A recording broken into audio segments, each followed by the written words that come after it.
Many women, myself included, have problems and challenges in having a good, healthy body image. Society has conditioned us, both men and women, especially women though, that we are separate from our bodies and that they are somehow evil. We are taught that to love ourselves and to have self-love is to be selfish, and loving our bodies is wrong. But we can't be whole and complete if we don't love ourselves, if we don't love our bodies. There is an integral connection between our spiritual self and our physical self, and the bridge between that is our bodies. In this episode, I talk about where this skewed view and perception of our bodies comes from and how we can heal that and start having a more loving relationship with our bodies and therefore with ourselves. And when we change this belief about ourselves and about our bodies, we are in a more healthy, balanced, and harmonious state of being, which allows us to live more in our feminine divine presence. Welcome. Dancing with the Goddess is how we move through and experience life as modern mystic women. I believe anyone can be a modern mystic woman and experience awe, beauty, and magic in our daily lives. I'm Tora Arishnai Moon, goddess mystic, author, and creative. Join me as we discover who we are meant to be, explore different modalities for self-improvement and transformation, and reawaken to our goddess magic and feminine divine selves. I invite you to dance with the goddess with me. Here's today's episode. Recently, I had the experience of coming face to face with my own body image, of how I felt and thought about my body. I was putting on an outfit and looked in the mirror and went, ugh, I can't wear this. It shows off all my belly and my rolls. It's too tight. It's too revealing.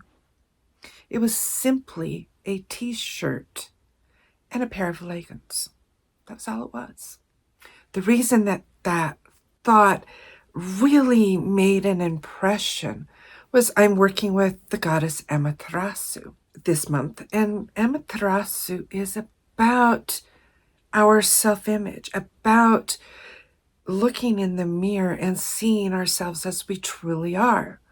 Many times we take this as that metaphorical looking in the mirror and seeing our souls, our spiritual selves, and loving that. But it is also looking in the physical mirror and accepting and loving our physical bodies. Having that reaction of, ugh, I can't wear this, it's too revealing, when it was just normal. It was a normal outfit. It wasn't too small, it fit. But having that reaction made me really think about how I felt about me, how I felt about my body, and how unhealthy it was. And it made me think about why I had that reaction and that belief about myself. I've worked a long time to have a good relationship with myself, to where I could say, I love myself. But as I reflect on it, I could say I love myself and really mean it, as long as I didn't look in the mirror, or as long as I didn't see a photograph of myself. I could love the inner me and think the inner me was beautiful and amazing. But looking at the outer me has been something really, really difficult to do. And it's only been recently that I've been able to look in the mirror, look at a photograph of myself, and not have that gut punch reaction of ugh, of having that, oh, that is a beautiful woman. I am beautiful both inside and outside. So where did this come from? Why are so many women? I'm not the only one that has this skewed view of myself, that it's okay to love myself, but not the body that houses myself, that is part of who I am. Where did we get this skewed belief system? There's a couple reasons for that. And the first one is patriarchy. Plain and simple. Patriarchy has taught women that we need to look a certain way, to present ourselves in a certain way, wear certain clothing, put on makeup, in order to be approved of by the male gaze, by the male, the ones in charge. Patriarchy, men are in charge. They have had, in many cases, they have had our literal life and death in their hands. Look at what's happening in some of these very extreme patriarchal cultures where women are being killed because they're not dressing a certain way. In the United States, women are being killed or being allowed to die because we don't have bodily autonomy. That's important. Our bodily autonomy is also our spiritual autonomy. When you control our bodies, you control our spirits and you control our minds. So it isn't just about whether we can choose to have an abortion or not. It's about if we can choose anything about our lives. It's about whether we can choose what we wear, how we dress. It's about how we choose our political leanings, our spirituality. In a patriarchy, you have to do it a certain way, their way, the one and only way. I grew up in a very patriarchal religion, Mormonism, in which their whole thing, their whole belief system is around they have the one and only true way to God. And it isn't just to God. They have the only one and right way of everything. And of course, this free spirit rebelled against that from a very young age. I've now been a goddess witch for longer than I was ever a Mormon. So we see this patriarchy has taught us for our safety, our physical safety of even living, we had to appear a certain way. We had to talk a certain way. You'll find a lot of women talk up in there, up like this, and very breathy. Well, what does that sound like? A little girl. Someone who can be controlled. When we drop down into our feminine divine presence as adult women, our voices lower. We dress differently. We dress as mature women. We don't look like little girls. We don't act like little girls. That is part of the patriarchy's weapon against us as women, is to want and treat us like we're little girls. And it all ties to pedophilia. Because if we as mature women look and act like a little girl, that feeds the male gaze's ideal of a little girl's body. I, as a mature woman, do not have a flat stomach. In fact, even when I was a teenager, I didn't. That was not my body type. I've had a baby. I have stretch marks. I'm menopausal. Therefore, I have a little bit of squishy around my belly. You know what? That's healthy and it's okay. Mature women need that to be healthy. If we have too little body fat, no matter our age, we aren't healthy because our hormones are fat soluble. That means we need a little bit of fat in our bodies in order to be healthy, for our hormones, our feminine hormones, to work the way they're supposed to work. We are not meant to be twigs. We're not meant to be prepubescent little girls who don't have those hormones flowing through our bodies.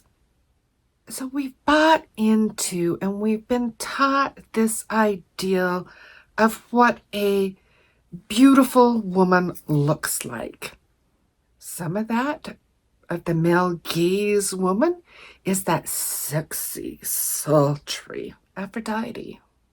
Well, Aphrodite isn't the only goddess. And Aphrodite sometimes, in that sexy, sultry, use men for sex, isn't healthy either. A more healthy is like Freya, who was very much in her femininity, in her sexuality, of expressing that and exploring that in whatever way was right for her. Changing shapes didn't matter. So we can look at different goddesses from around the world in different cultures to see and get that role model of what a healthy woman looks like. Prior to patriarchy, there are thousands and thousands of feminine figures that are not skinny. The Venus of Willendorf, one of the most famous of these images. And if you're watching the video, I will put a image of that up on the screen. She's voluptuous. She has large breasts that hang on her belly, and she has a big belly and big thighs and arms. That was considered beautiful at one point in our human history. In Renaissance era even, large women were considered beautiful. You see statues of Venus. She has roles. Every human has a role when they sit down. That's just how the body works. But somehow, patriarchy has told us that having one means we're not attractive to the pedophilic male gaze. But for a man who is in his divine masculine presence, he can see a woman's body and whatever it looks like, whatever its shape is that's healthy, and say, yeah, isn't she beautiful? It isn't about looking like a runway model, which intellectually, we know that runway model isn't healthy. She's not eating healthy foods because she needs to maintain this unhealthy body weight. Some of the actresses are now coming out and talking about how unhealthy their diets are and their exercise regimens to be able to maintain that male gaze body. My daughter is a huge Taylor Swift fan. She is a Swiftie. And because of that, I've been learning more about Taylor Swift. I'm an elder Gen X. So Taylor Swift isn't quite someone who's been in my sphere of influence. But because she is an important part of my daughter's life, I've been making an effort to learn about Taylor Swift.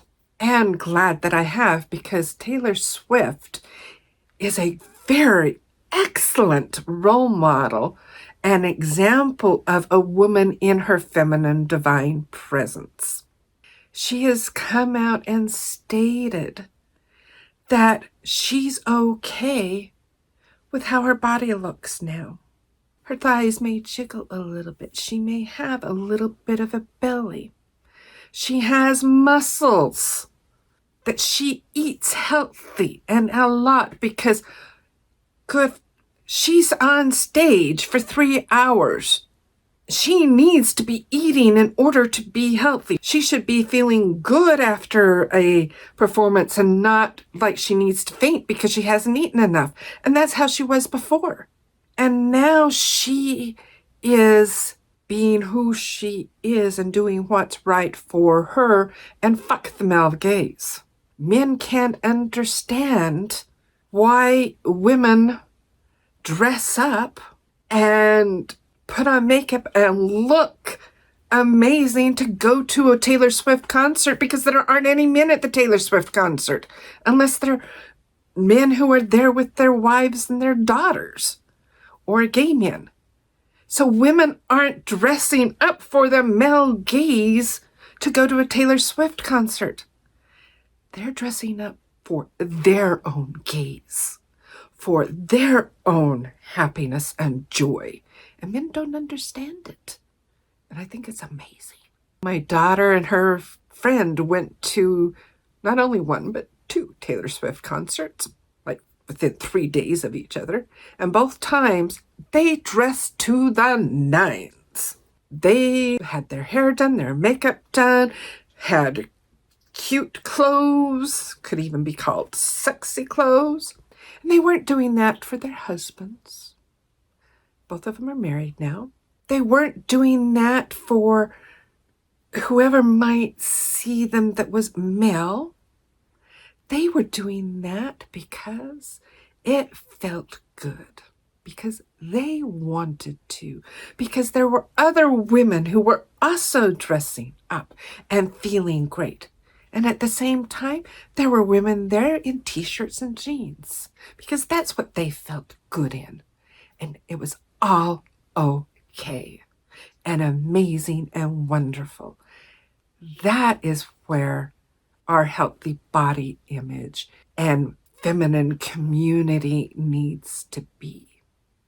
The second place where our skewed body image comes from is related to patriarchy, and that's religion, especially the male-dominated religions, in which we are taught that the spirit and the human are separate.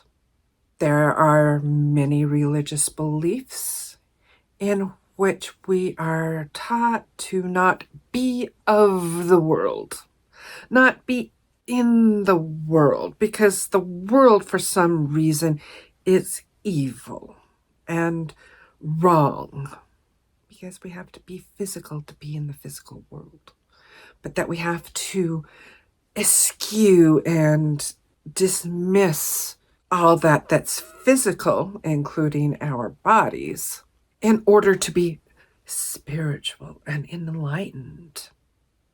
You see and I always say this word wrong, ascetics, who eschew everything about the physical. They are the ones who dismiss and discount the body. They barely eat. They don't have relationships. They're the monks that are going into the monasteries, that are separating themselves from physical life so that they can be spiritual. They are the hermits, whether they're Buddhist or Hindu monks and hermits, that are going up into the mountains and into the cave where they are alone in themselves to find enlightenment and spirituality, that the body is holding them back from enlightenment and being awake. Sorry, you aren't going to find spirituality outside of your body. You chose to incarnate into a physical body, to have physical experiences. If all you wanted were spiritual experiences, if that's all your soul wanted, it wouldn't have incarnated into a physical body, into a physical realm. Just does not make logical sense to me at all. So you have on one hand in these religious sects and in religion in general that is teaching you that the body is evil, especially women's body. It's evil, it's unpure. Leads men into unrighteousness because they're thinking about sex and not God. Is there a difference? I know in my sexual experiences, sometimes the most spiritual that I have experienced, the most amazing spiritual experience that I have had was during sex and having that connection with another person physically, in my physical body. Another place where I have had amazing spiritual experiences. I was down at the beach and I was doing a form of Qigong in physical movement of being in my body and listening to my body and letting it move how it wanted to move.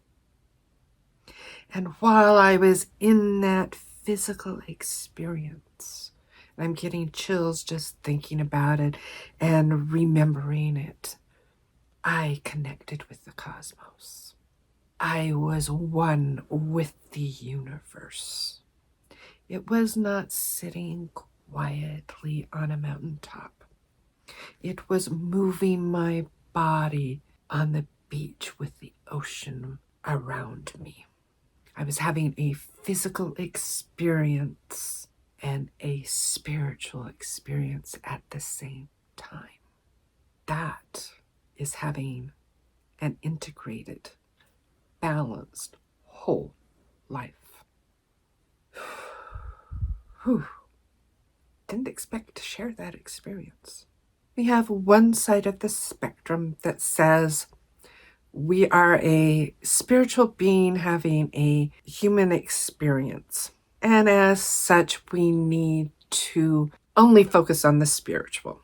Then on the other side of that spectrum, we are humans having a spiritual experience. And the extreme of that is the hedonist, who is only focused on the physical pleasures of life.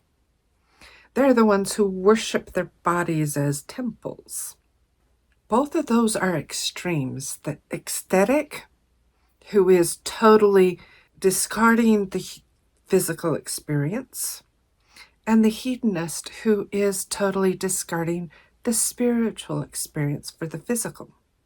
For us to be healthy and in balance, we need to find that balance point within ourselves that recognizes that we are spiritual and we are physical.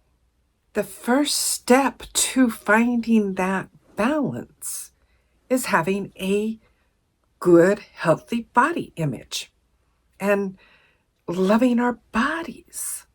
And when we do this, it's the first step of integrating our spiritual and our mundane lives and being whole and complete.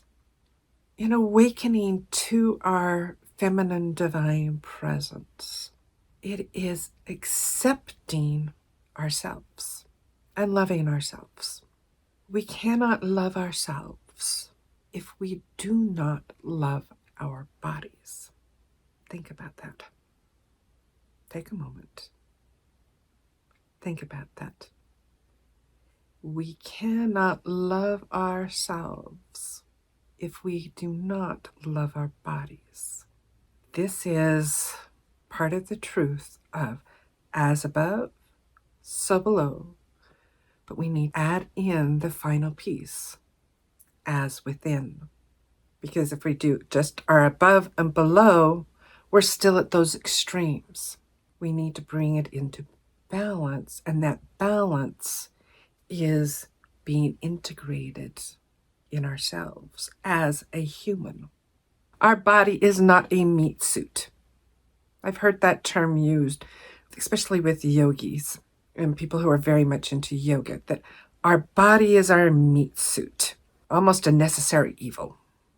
At the same time, our bodies are not temples to be revered as something other. There's that balance that we need to find within ourselves.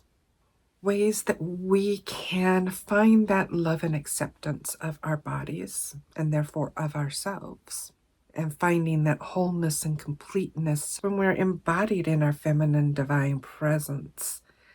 We recognize our spiritual aspect and our physical aspect and see them as just part of who we are. The goddess Amaterasu can help us with that. We can connect with Amaterasu, the Queen of Heaven, she who shines brightly. She is different than many other goddesses in that she is a sun goddess. She shines bright in who she is. In Goddess Amaterasu's story of going into the cave and coming out, which I talked about in episode 10, she shows us how we can shine. And in that story, there is another goddess that is equally important in helping us have a good body image. And that is the goddess Uzume. She is sister to Amaterasu, and she's a dawn goddess. But she's also the goddess of joy and merriment and pleasure. So in the story, just a quick recap of it.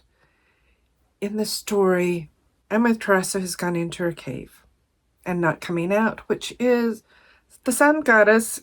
It's dark. Everybody's dying because the sun isn't out. So Uzume finally figures out how to bring Amaterasu out. How to not force her, not make her, but entice her out. All the other kamis, all the goddesses and gods that tried to force her, tried to cajole her, tried to make her see reason and logic, tried to appeal to her emotions, and none of that worked. What did work was Uzume enticed her out. Uzume put on a ridiculous kimono. It had moss sticking out of it and sticks, and it was just ridiculous. And then she turned a wash tub over so to make her platform, a stage for herself, and started doing a striptease. And her striptease was not just a sexy, sultry striptease. Because she had on this ridiculous kimono, it was also a ridiculous striptease. But she was having fun with it of just, ooh, here's a little. Ooh, no, you can't see that. Ooh, lifting up her kimono. Ooh, here's a little. No, you can't see that. And the gods and goddesses were just laughing uproariously and just having a really good time because Uzume was fully in her divine feminine presence. She was reminding Amaterasu of her feminine divine presence. Because when Amaterasu went into her cave, she forgot who she was. That she was the Queen of Heaven. That she was the sun who lights up the world. The one who makes life possible.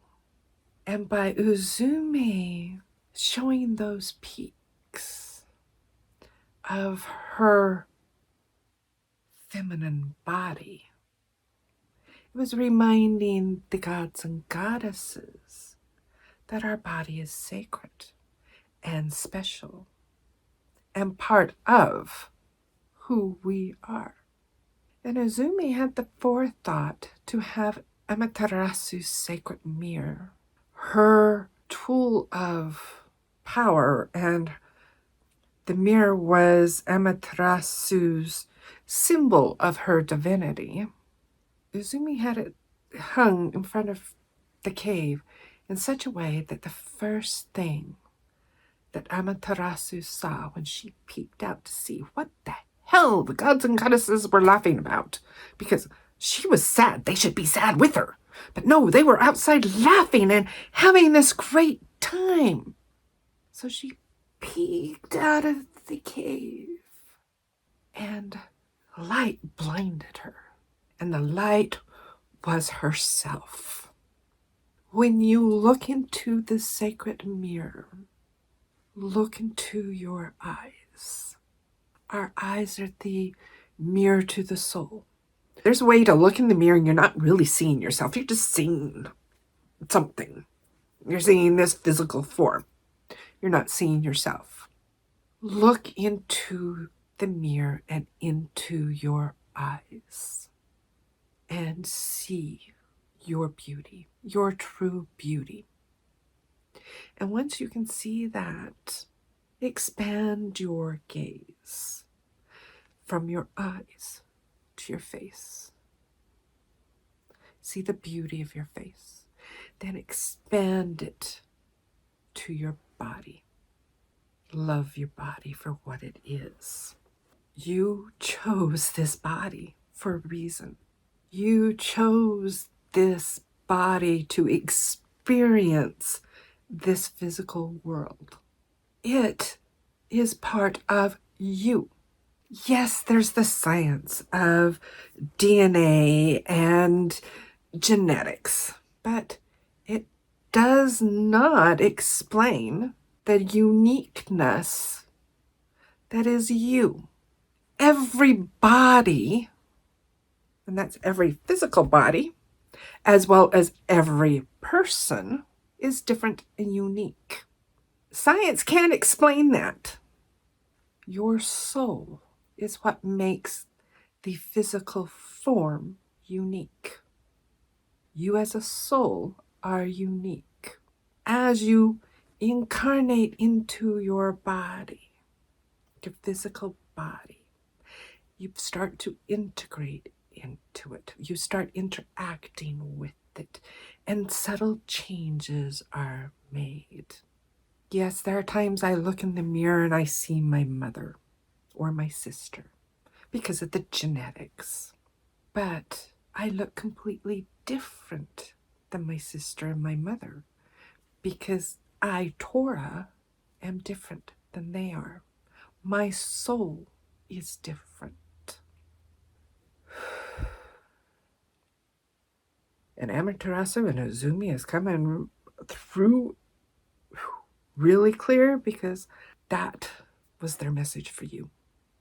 You being who you are, as you awaken to your feminine divine, as you start to attune to that and embrace that, your body will shift and change. How you look to others, your voice will shift and change. I've experienced this. I know my soul self, my spiritual self, is not the same person that I was when 2023 began. I have been, talk about quantum leaps and changes almost every month, almost every week, practically. So I'm not that same person. My body isn't exactly the same either. My voice is changing. It's dropping. It's lowering. My voice used to be more up here. When I'm in my feminine divine presence, my voice lowers. No longer am I speaking up here or in my head voice. I'm speaking more in my chest voice. I'm more embodied. And I've had the experience of when I have felt really good about myself, that I've loved myself, including my body. I've loved myself and not included my body. This experience I'm thinking of, I had loved myself. I loved my body. I was accepting who I was. I dropped 20 pounds like that. I did not change my diet, which at the time was predominantly fast food. I did not change my exercise. I was working as a CPA at the time and doing a lot of work and long hours at the computer. It's a very sedentary life. But I dropped 20 pounds in less than 6 weeks and did nothing that we're told you have to do to drop weight. And I kept it off for quite a while. The only thing that changed was how I felt about me, how I felt about my body, how I felt about the person that I was. I've also had the other experience that when I'm not comfortable with me, when I don't like me, I don't like my body, I can pack on the pounds, which also makes me more unhappy. And my diet hasn't changed any when I do that. Our bodies and our spiritual selves are intricately connected. How we feel about our body is reflected in how we feel about ourselves. How we feel about ourselves is reflected in our body. You can't separate them. When you do, you're unhealthy. You're unhappy. And this is coming from personal experience. When I try to separate the two, I am depressive, unhappy. I don't like my body. I don't like anything about me. I don't like anything about my life. But when I am in my feminine divine presence, I can look in the camera and see beauty. I can look in the mirror and see beauty. I can look at not only the entity inside the body, but the body itself and see beauty and be happy. To get to this point of self-love and self-acceptance, there are a few things that you can do. The first one is to reject and heal the male gaze. To stop looking at yourself and your body from that male gaze of what do you need to look like to attract a man or be attractive to a man. Do your tapping on that, on your other healing modalities, and then start journaling or pondering and meditating and asking the question, how do you feel good in you? What makes you happy? What clothes and type of clothes makes you feel good to wear? Is it soft sweaters? Like right now it's cold, so I'm in a soft sweater and I like the texture and feel of this sweater. You can't see the back, but the back has some lace on it, so it's just like, ooh.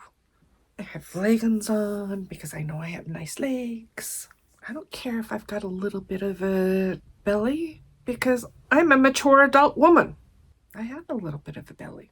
I'll never have a flat stomach unless I'm unhealthy. Yes, I need to exercise more because I've been sitting too much. You know, there's always things that we can do that makes us more happy.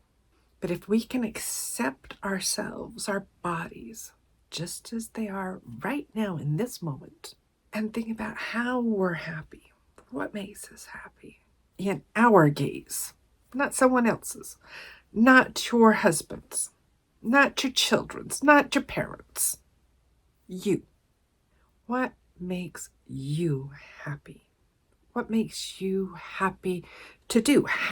What movement makes you happy? Is it doing yoga? Is it doing dance? Is it riding a bike or running? I hate to run. You'll never catch me running. Other women love to run. Makes them feel good. Find what makes your body feel good, that you like, ooh, this feels luscious and amazing. I like to dance. That's one way that I like to do. It makes me feel amazing. Find what makes you feel amazing in that makes your body feel amazing, that your body's going, ooh, I like that. Pay attention to the ones that's like, ugh, I don't like that. Don't make me run. If running makes you feel good, yay. If that's what your body's saying, ooh, I love this running, do that. And if dancing makes you go, ugh, I feel uncomfortable, no, I don't like this, then don't do it. Find the activities that makes you feel good. Now, anything that you should do, you know what the saying is about should. If you're shoulding, you're shitting all over yourself. So find things that make you feel good and do those. Find the foods that make you feel good and find the balance there. Over the holidays, I made homemade caramels. My favorite candy. I love eating that. It just, love that taste. But it's not something I can eat every day because it's not healthy. It's a good treat. And at the same time, I'm not going to eat kale because it's healthy, because I don't like kale. I'm not going to eat peaches because I don't like peaches. My parents love peaches. Find what makes you feel good. Find what foods that you feel good after eating, or the ones that you're just like, ew, my body doesn't like that. So don't eat it. Or the foods that you're going, oh, yeah. When you're choosing what food to eat, kind of tap into your body and go, ooh, what sounds or what feels or whatever word works for you good right now. Ooh, what does my body want? What will make it feel good? Ooh, is that a juicy hamburger or a crisp salad? And place no judgments. Neither one is better inherently than the other. Your juicy hamburger gives you protein. Your crisp salad gives you carbohydrates. Your body needs both. There's times you're going to want more of one thing and less of another, and vice versa. Just listen to your body. Your body can tell you what it needs to be healthy, both in foods and activities. Are you drinking enough water so that your body isn't thirsty? And another way for us to decondition this idea of our body for the male gaze, that we have to look a certain way for the male gaze, is to find a community of women who can look at us and see our beauty, accept us as who we are outside of how we look. Because part of the male gaze is we aren't accepted or loved or valuable unless we fit their standard of beauty. That the only thing we're worth is sex and babies. No, just no. Think about how you can be an Uzume to the women in your life. No, you don't have to do a funny, sexy striptease to show that. But can you point out to them how much you love them? How much they mean to you? Can you give them compliments of, oh, you are looking so amazing today, and mean it? Give the compliments of, oh, I love your laughter. I love laughing with you. Or I love this deep dive talk that we're having. Because that helps enforce and shows other women that we are more than our looks. And if you are looking for a community like this, I invite you to join the Dancing with Goddess Sisterhood. This is the type of community that I am creating in it. And I would love to have you join us, because I see you, my sister. I see you, and I love you. There is an integral connection between our spiritual self and our physical self. And the bridge for that is our physical body. We chose to incarnate into a physical body to experience this physical world and all it has to offer us. And our physical bodies allow us to do that. Our physical bodies are an expression of our soul. They are part of us in this physical experience. Our physical body isn't something to be dismissed or vilified, nor is it something to be glorified and worshipped. We need to find the balance and the unity between our physicality, our physical selves, and our spirituality, our souls, our spiritual selves. When we do, we find balance and harmony in our lives. Not only how we feel about ourselves, it flows into our relationships, into our work, in our prosperity and our abundance, our joy. And this finding our balance and unity and loving our bodies and ourselves is a first step in awakening to our feminine divine presence. Once we awaken to it, we can attune to it, we can embrace it, and we can embody it and be who we were meant to be, who we are, and be that authentic, joyful, unapologetic, fearless woman that is inside us. And let that shine and be how the world sees us. And we are complete. May you dance with the goddess in love and joy. Thanks for watching. I hope you enjoyed this episode and it deepened your dance with the goddess. Please subscribe to our channel, like and share the video, and feel free to comment. This helps more women find our show. To support the show, please donate to buymeacoffee.com DWGpod. Your donations help support the cost of hosting, editing, and production of the podcast. We appreciate your support. May the rest of your day be amazing, and may you dance with the goddess in love and joy.